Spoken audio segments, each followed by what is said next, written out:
when we're done, we have things to talk about. Because I was involved in starting native language television in Canada. And I firmly believe that Native people are well able to speak for themselves. And in many ways, I can't believe that I am in this position now, because for years I thought, I have nothing to say about this. And I wouldn't be here if it hadn't been for a journalistic colleague who dared me to make a radio program about Native people with no stereotypes in it. And that's when I met Irving Hallowell. And so I have now, I was a journalist for 35 years, and I saw the light, studied anthropology at Oxford, and I have been a curator for exactly 3 years. Long enough to learn that I think we probably all accept. There were a few myths that we were talking about, and one of them is the myth of the deliberate collection. I know perfectly well my collection is probably quite typical of yours, but it just came together willy-nilly, and people intended certain things that didn't happen. Other things happened that nobody intended. We have a collection in our museum which started in 1970, which is 120 years older than our museum. Things were collected before our museum was imagined. The other thing is that I'd just like to raise, and I'll get back to it, is the myth that humans are the only actors here. And I'm very glad that Nicholas Thomas is here, because I am a big, big fan of Alfred Gell. And when I fell upon Alfred Gell in Oxford, I thought, aha, finally I have found somebody I can talk about with my Ojibwe colleagues. Because Alfred Gell posits a world in which objects do things. And this is not a form of magical thinking by Native people. We would not have museums if we didn't think that objects speak across time and culture. The whole point of museums is that objects have tremendous social power. And so I want to, I'll go back to that, but it's really the foundation of what I have to say today. The pictures that you see here are kind of a summary of what's about to come, because I think that the whole project of co-collecting, or whatever you call it, is around the establishment of relationships. And relationships, you sometimes fall into them, you sometimes you're confronted by them, but it is all relationships. And to start with, I'd just like to point out that, well, in museum practice in Manitoba, there is simply no way to avoid working with First Nations people, not that I would ever want to, but I co-authored this paper with my colleague Roger Roulette, and could not have happened without him. He's a linguist and a guide to the arcane world of the Ojibwe. And he would have been here if we could have organized it, but his contribution is the Ojibwe words and my understanding of Ojibwe thinking, especially as regards the role of objects in people's lives. So this word that we have for the title of the paper, which is, just if Roger was only here, but anyway, Gudwej Janan Mazanate Jiganak. It means families created by images. And if any of you happen to know anything about the Algonquian languages, Anishinaabe is one of the largest of this group of languages. You will know that the genius of the Anishinaabe language is that because of its agglutinative structure, there is no end to the words that can be invented. So you'd never ask an Ojibwe person, is there a word for that? They will just make it up on the spot. But is it an old word? Is it an old idea? In this case, this is perhaps, it's not a new word, it's an old idea being reapplied. And the word mazanate is the word for images, and it would, in its original sense, have applied to the figures that are on Birchbark Scrolls. And the Ojibwe alone, I think, among Native Americans, have always had a written aspect to their culture. They're able to pass on songs and stories and ceremonial instructions via Birchbark Scrolls. And when syllabic writing came along, they just took to it like that, and have been literate for 150 years, no thanks to any school system. So they have a real understanding of the power of word images, and photographs falls into that same category. And This idea that images can create a family is also important because the Medewan scrolls, the scrolls that were the texts for ceremony, the Medewan as a celebration requires the participation of every clan, so that within a community there would be members of all the different ones. And if they don't have every clan, people are asked to stand in for another clan so that the family as a ceremonial group will be complete. So I think it's quite an appropriate thing. The family that I'm referring to is the family of this man here. This is Namiwan. He was a very powerful medicine man and the leader of the Medewan in his community. And he was one of the principal informants of an American anthropologist named A. Irving Hallowell. Hallowell was a professor of anthropology at University of Pennsylvania. He was a member of the American Philosophical Society, and he was a former president of the American Anthropological Association. So he became reasonably famous over the years and had a lot of impact on his students, one of whom was my friend, and that's how I found out about Hallowell. And so when I was dared to make the radio show with no stereotypes in it, I was working with this friend, and this is more of Hallowell's, Namiwan's family. This is the Medewan group in the community of Pegasi. I'll just maybe show you where I'm talking about. There's Hallowell. Pegasi is the community that I did my field work in, and my name in Pegasi is the Hallowell woman, because I'm the next anthropologist. He was there 65 years before me, and nobody else went back. So his name is in Ojibwe, Medewigama, so I'm Medewigama Wikwe, so I'm the Hallowell woman. Hallowell's the curly-haired guy on the right, and on the left is his informant, his guide, his collaborator, and his friend, William Behrens. This is the photograph I was looking at that got me going on the radio show. I thought, well, hey, wouldn't it be great to do a radio show where we see if we can't find that drum that was made. That photograph was taken in 1932. I wonder if the drum still exists. And so I followed from the APS library all the way to northern Canada and found the drum in a museum.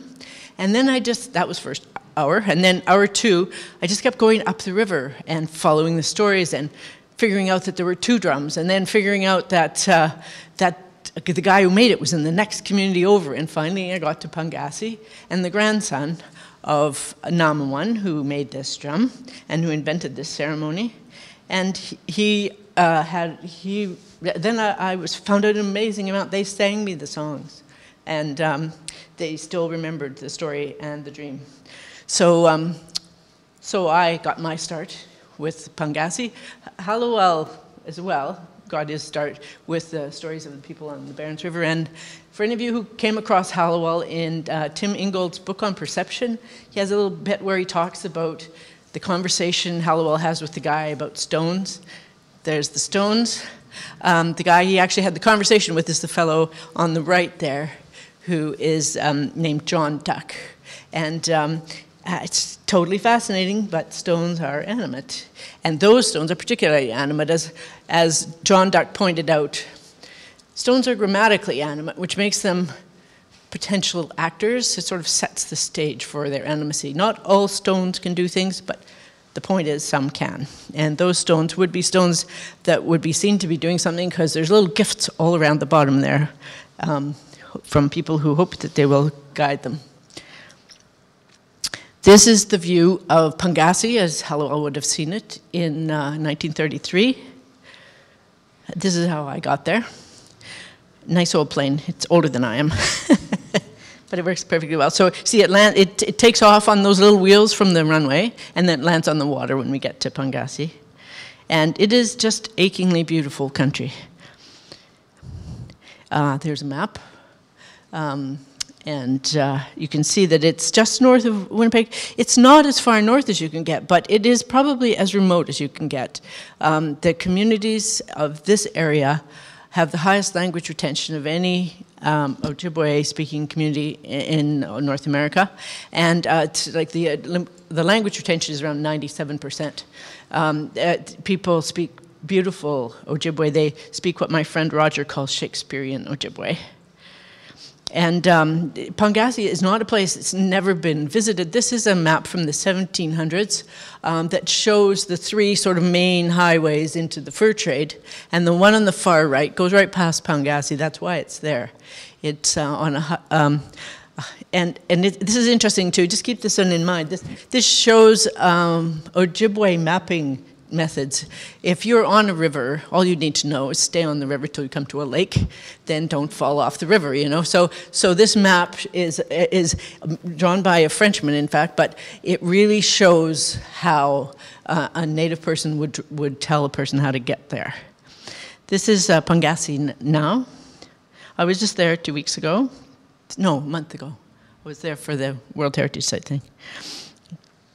And the people there are nice people. I have had really, really good times with the kids.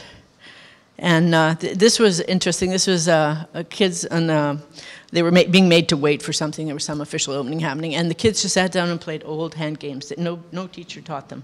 It's how they passed the time. And this is one of the men who sang me one of the songs from the drum. So here's Hallowell again, sitting in front of his tent in Pegasi. And the photographs that Hallowell left behind show the easy relationship he had with people. So he did his field work over 10 years. He went up the river 7 summers of those 10 years.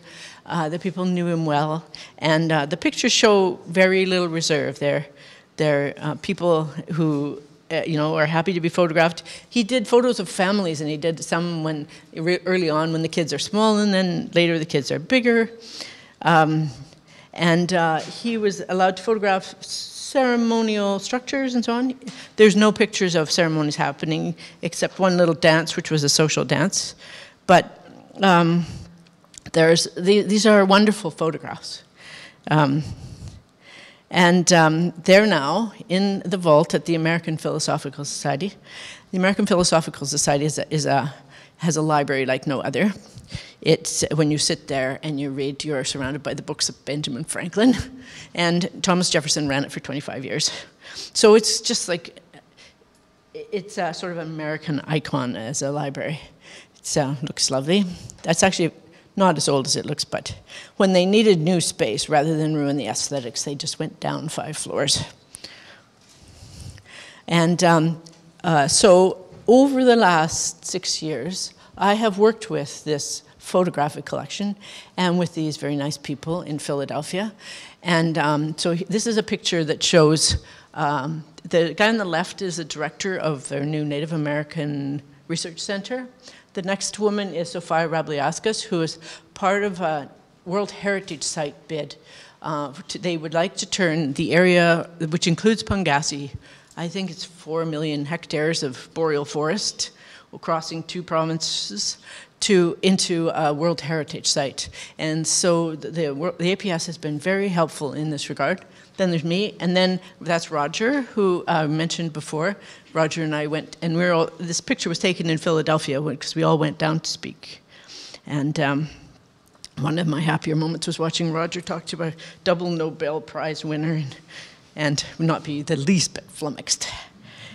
He's a pretty smart guy himself. So this is the Pegasi tribal lands. You can see the reserve is tiny. But in this part of the world, there's no mine, there's no dam, there's no forestry, there's a winter road. But it's virtually untouched from when people signed the treaty. So these people signed the treaty in 1875. They were promised the right to hunt and trap on their tribal lands and make a living, which they did for 130 years until Europeans stopped wanting to buy wild fur. And it was the economics of the collapse of the fur trade, which really limited their economic possibilities. But they have lived there and been economically successful for as long as the fur trade, 250 years. So the project with the Philosophical Society is a really interesting one. Now, the wonderful thing about a library that was founded by Benjamin Franklin is that it's extremely well-heeled. So they applied for a $1 million grant the Mellon Foundation, the total project was to digitize 3,000 hours of native language material. They have the largest collection of native language spoken material of any library in the States. And 500 of those hours were Ojibwe's people from Pegasi speaking. And so it would have taken me the rest of my life to do that. And they also digitized all the Hallowell photos. And so the digital aspect of this project initially was, okay, let's get it digital. Let's just get it so that we can do something with it. Let's make it accessible. And so this is the American Philosophical Society website. You go on it, you make an inquiry. You ask for the Irving Hallowell papers, as I would do, and then you see that one that's highlighted, Series A. That's the Barron's collection. That's all of these communities, the photos I've been showing you.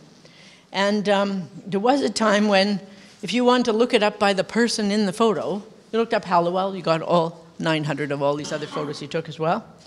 And if you were interested in this picture or in these people, there was no way of knowing anything about it.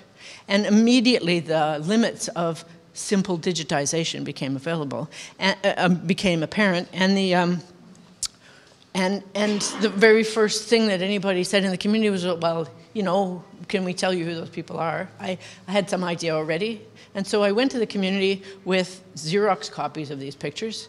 People wrote on them who was who, and I've been going to the APS at least once a year. I started with 1 month, and then since then a week or two every year to add names to the database.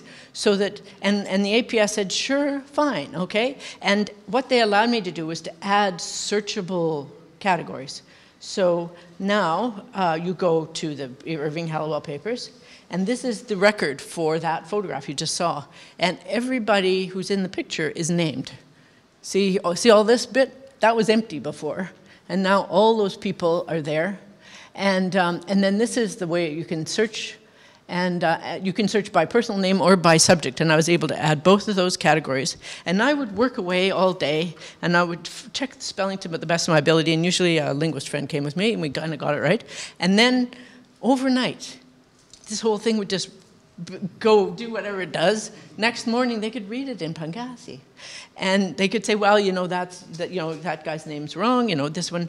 And so that I was able to do this, thank you to this digital tool, in Philly and get it edited as we went along. So here's the old Hallowell searching thing.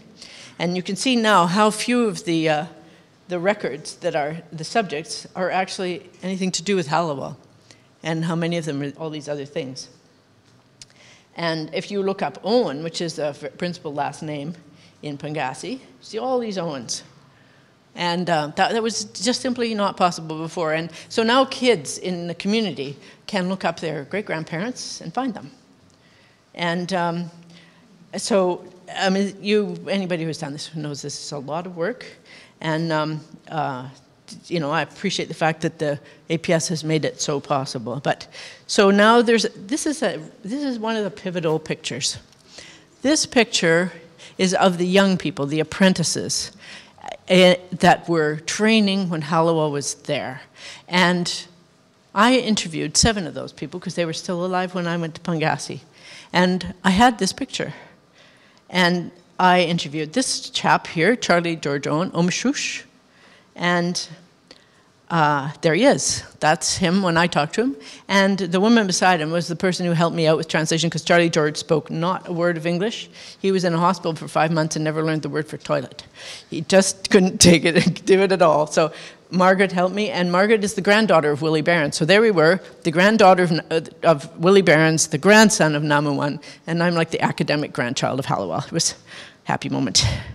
And here they are looking at that exact picture. You can see the mic. I recorded all these conversations for the radio show. And so you can see that he's wearing a microphone, but he's looking at Hallowell's photo and saying who's in the picture and what's happening, and remembering his youth. So there he is again. He's the second on the left in that picture. There. So that's Charlie George. And you see the things he's wearing in that picture. He's wearing a bandolier. It was actually signified that he was standing in for the Bear Clan, which they didn't have any of in Pegasi. And one of the reasons he and Roger got along so well was Roger is truly Bear Clan. And this is the bandolier. So one of the amazing twists of fate in my life is that I now am the curator of this collection. And it doesn't belong to my museum. It belongs to another institution, as in the process of being repatriated to the community, but I have to look after it. And I was able to photograph it. This is Charlie George's bandolier. This is what was underneath his shirt. This is a gorget, and this is his aunt who made it. So one of the tapes I have is Charlie George remembering watching the aunt sew these things. It's an amazingly well-documented collection. And here's the cape that she wore in the dance. Her name was Redbird. And you can see Musquat-O, that's her cape. And this is the symbol that's on that thing. And this symbol is the symbol that was on that great big drum that I showed you before. It's also part of, this is that same photograph. This is Anak, that means star, Marianne Keeper. And the other side of it, that cape is actually the one that's showing in that picture. And so this is the ceremonial pavilion that Hallowell observed, and that though this is shows that this is the only picture of that drum that shows that pattern. And this is that big drum. And so the drumstick is in this collection that I'm talking about, and the big drum is in a different museum, but nearby. You can see that theme. That is not a Maltese cross. That's a Ojibwe symbol for the morning star. It's the star that visits you. There's lots of stories of girls marrying stars. That's the one. And so, so back to the Hallowell stuff. One of the people in that picture was a fellow called Jacob Owen. His name is S, which is clam in Ojibwe. There he is, when I knew him. And so when we were looking at that picture, when Charlie George was looking at that, one of the things about drums, and about this drum in particular, was that people did amazing things with those drums. And the drums themselves were amazing. And so I said, well, Charlie George, how does that work? He said, well, if you want to know, you have to ask the guy with the feather, because he's the one who knows about thunder. And the idea is that thunderbirds give you a drum. And so Jacob is a person who had a practice in Ojibwe healing. This is his sucking tube for if you're attacked, somebody might blow something into you, it just gets it out. And Jacob carried on this practice while being a Mennonite lay preacher, because it never even occurred to him there was a conflict. He was a wonderful guy, a really wonderful guy. So this is another family. So if you look up Jacob Owen, now in the Hallowell collection, you find that there's more than one picture of him. There's that ceremonial picture, and then here he is with his wife and children.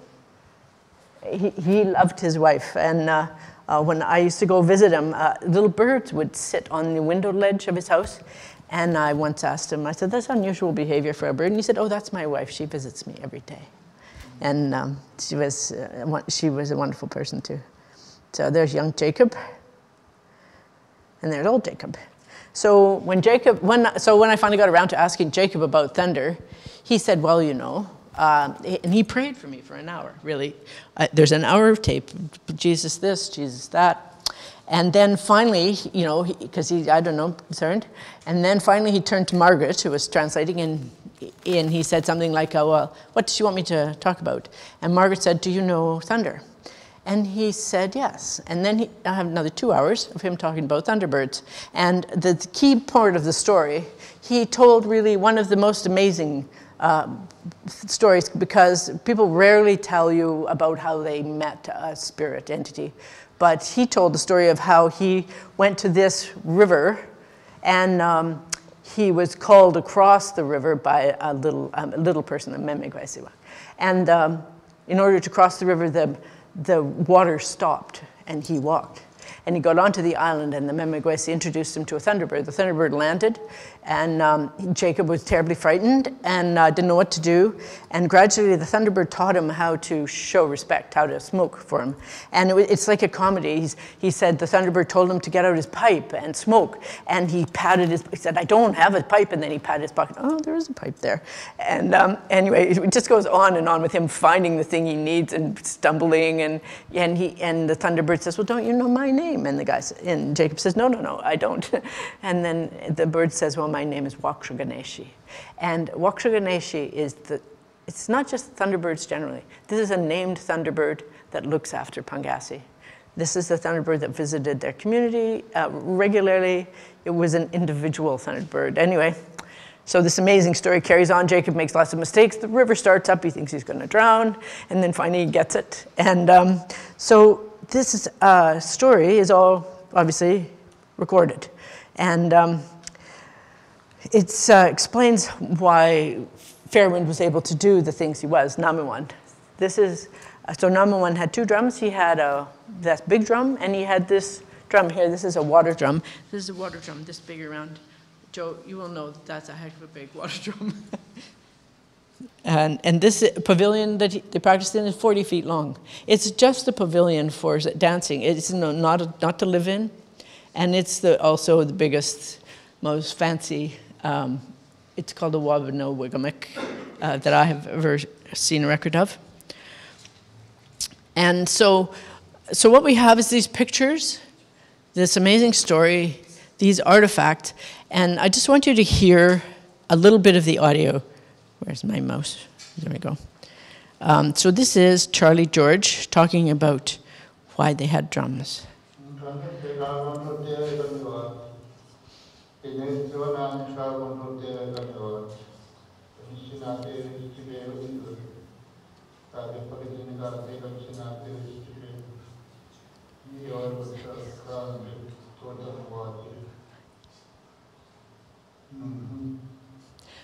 So Roger, who I mentioned several times, produces these transcripts of Charlie George. Roger can type 30 words a minute in syllabics. He can type 90 words a minute in English orthography, and it's a gift that he has, and he understands that. He makes his living as a translator, and he teaches Ojibwe and so on, but he and I both love the old man, Charlie George, and Roger has produced 1,000 pages of transcripts of the words of these people, Jacob and Charlie George, and so that too is added to the APS material. Here's the image of the Thunderbird from the Hallowell collection at the NMAI, and there's other bird figures in the ceremony thing. And this is an example of Roger's transcripts. I can also play it to you. But it gives you an idea of the wealth of the digital collection at the APS, because there's now the audio, there's the pictures, there's the transcript and the translation. And this is the scope of the APS. These are all the communities in the States where they have actually distributed native language material to support native language speakers, and they have distributed our material from Pegasi to 4 or 5 Anishinaabe-speaking communities in Wisconsin and Minnesota. So this is a picture of that big drum. And so now the thing is that I think you could say that certain kinds of objects lend themselves to digitization. You could say that the pictures, you get a fair equivalent from a digital reproduction of a photograph. You can print it again. Audio nowadays exists only as a digital fact. We talk about tape, we talk about clips. No physical thing exists anymore. I used to tape little pieces of tape on the wall and physically tape, sticky tape them together. I still edit, but I don't use my machine. And so they exist as digital things. They don't suffer from reproduction. You can virtually repatriate them without losing anything. You can even hang on to the copyright if you dream. But anyway, and so the same thing is true of Roger's transcripts. They exist as digital things. There's no more little notes about how he struggled with how to say this or experimented with what word for that. So they lend themselves to a digital environment. And objects resist. And as a person in a museum, I know the struggle I have with the digital database and how unsatisfactory it is. I look up things, and the description of it, I can't tell one thing from the other. Every tea cozy sounds the same, and they're all spelled differently. It's just like the sort of digital environment is very difficult for people, and for objects like this one, it's not really all it is. So well, in addition to subscribing to Alfred Gell and his ideas, there's a woman named Catherine Hales who's written about post-modernity, and she makes a nice distinction between, it's a kind of a sliding scale from materiality to information, so that the material thing, like that's right in front of me, that I can touch and smell and feel, has its maximal materiality. And the information that I might have on a computer or in a database about where it is on a shelf, you know, it's like the difference between locking eyes with somebody and knowing you could find them on the web if you really had to. You know, it's locational, it's like descriptive, but it's not present. And so people come to museums, they want to experience the objects. They want that eye-lock contact. And so in that sense, I think objects really have much more of a personhood. And then, in addition to that, pardon me, but this is not complicated, Marilyn Strathern has really usefully explained the complexity of personhood. And what she says is that there's no such thing as a whole person. All we have are relationships. So at this moment, I have a relationship with you. You don't know I can ride a horse. You could care less if I have 3 grandchildren, although it's very important to me. But all you can know is one facet of my personhood.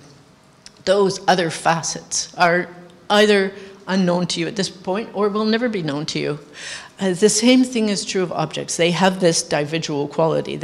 I can tell you that Namawan had this drum, and Joe can vouch for the fact that it's an outstanding, scary drum. And you know, if I told you I had stories about it being used for murder, it's a big deal.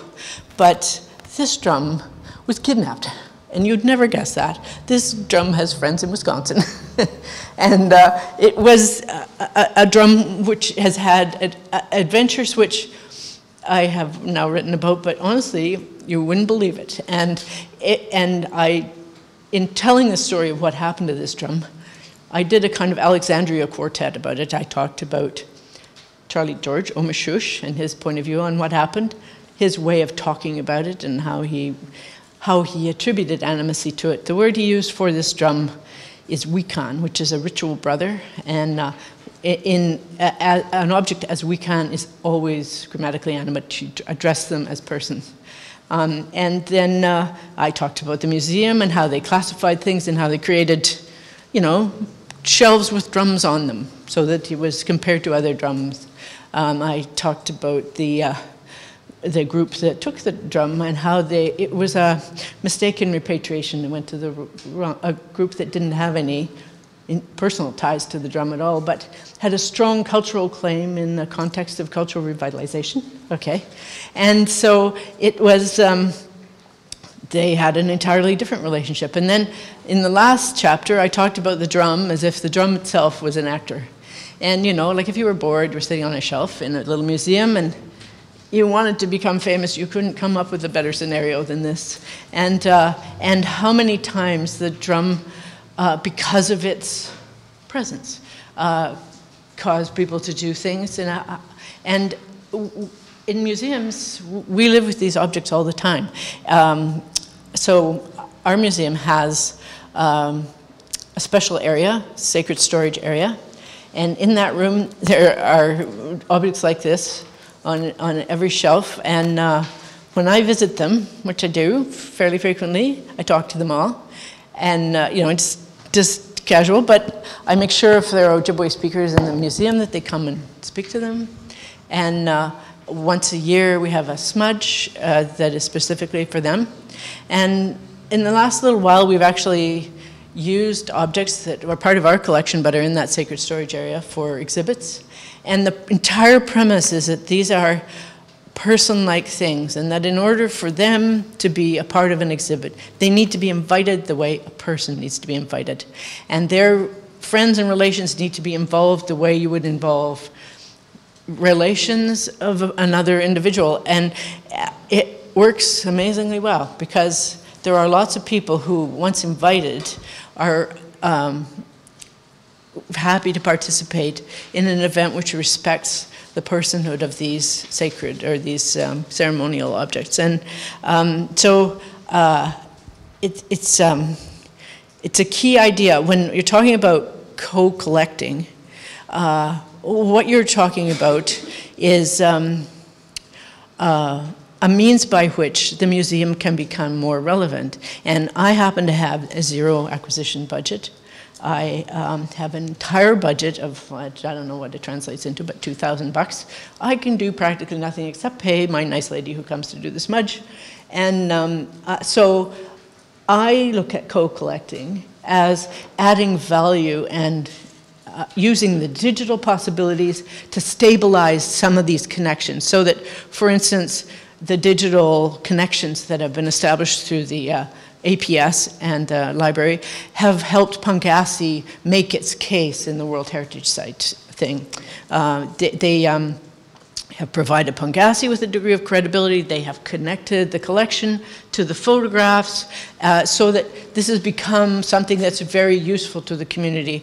And from the community point of view, it's available because the community members can interrogate their family history now, and they can come and see these objects. And I'm just going to scoot through. This is the collection, and this is the only time the collection has ever been on exhibit, and it was for the visit of the international inspectors of the World Heritage Site. And the community said, please get it all out.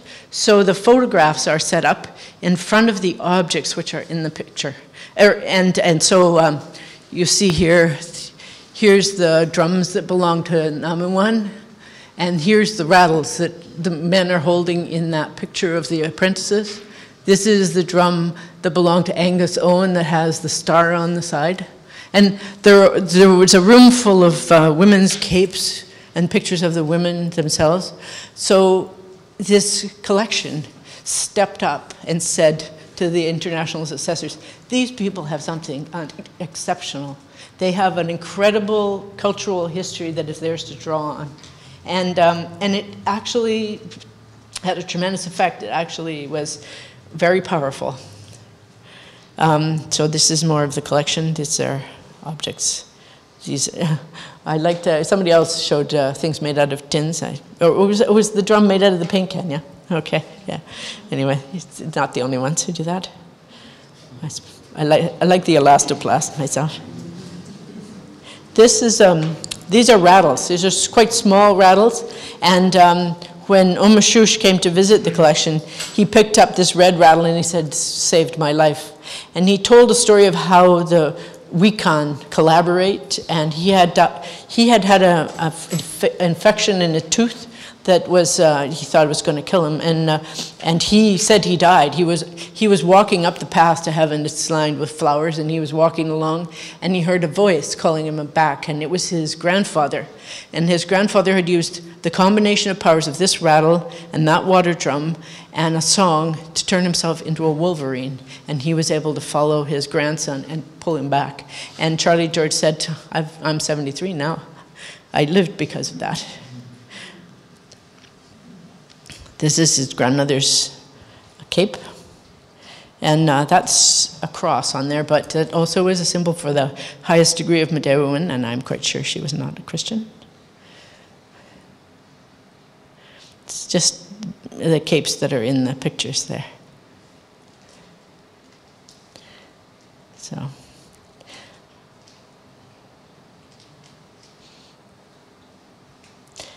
that's the Pegasi collection. And so I'll just So as I've said, the collection stepped up to help the Pegasi people, but the APS has a couple of Birchbark Scrolls, and Halliwell recorded one of them.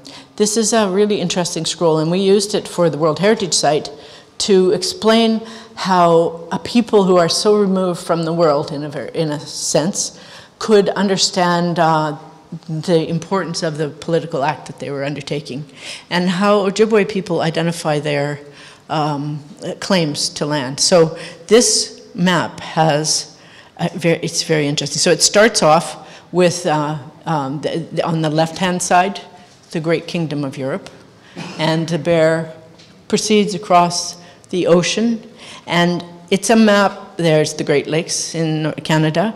It names all the lakes, and the last lake is the Great Ojibwe Lake, not just the Lake Superior, but.